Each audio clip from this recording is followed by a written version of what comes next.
Good morning and welcome back to the Morning Mindset edition of the Live, Build, Change podcast.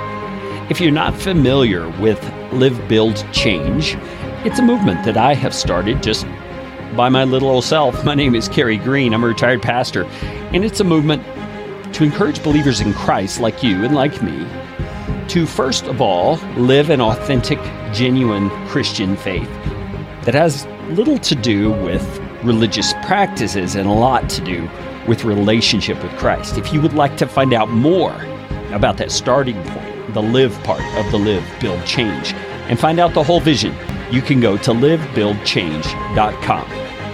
In this morning mindset, we've been looking at the Christmas story through the eyes of the various characters who were involved. We've looked at Mary and Joseph, the wise men, supposedly, as they're called, the shepherds. We've looked at the situation with Zechariah and his wife Elizabeth even before Jesus was conceived. And today, I want to take a little bit of a different tack. It's an approach that's going to be hard to do directly from the scriptures, but nevertheless, it is a reality that existed in that day. And it is this.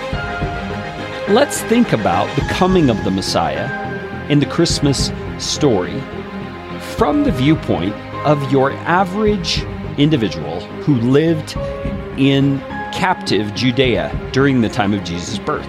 Now, what I mean by captive Judea is that the entire region was under the domination of the Roman Empire. That's why we have people like Caesar Augustus as a part of the story. That's why we have a census being commanded as a part of the story. It's because Rome was the governing authority in that region at the time. And so the people who lived in the region where Jesus was born, the region of Galilee and Judea, were Jewish people.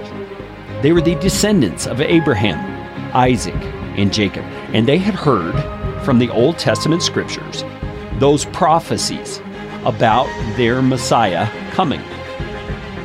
And they were waiting. We saw in one of the episodes of the Morning Mindset just a few days back about Simeon and Anna.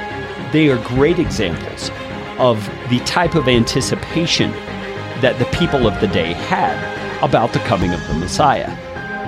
But because Israel had been captive for so long, and throughout their history, many times they were captive to various nations, Babylon and Assyria, two of the most prominent. Now under Rome, there was this sense of political anticipation, this desire for the Messiah to come and throw off the yoke of slavery. And in my thinking, that's a very understandable belief or hope that when the Messiah comes, he will truly be the Messiah in a practical sense. And that, I think, is part of, maybe even most of, what led the people of Jesus' day to cast him aside as not the real Messiah. And I'm talking about the majority of people. Of course, he had his disciples, and he had those who were near him, who believed in him as the Messiah. But even they, at certain points, we see, thinking he's going to become this physical ruler and set up a kingdom on the earth. So what does Christmas say to us in terms of temporal, earthly blessing that comes through Jesus? Well, no doubt, Jesus brought earthly blessing to many people. There were healings, there were feedings, there were miraculous miracles done that benefited individuals. Jesus' presence that comes to us through the Christmas story indeed blesses us in this life.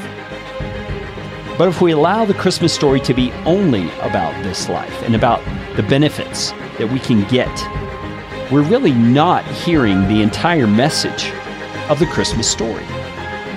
So tomorrow is Christmas Eve.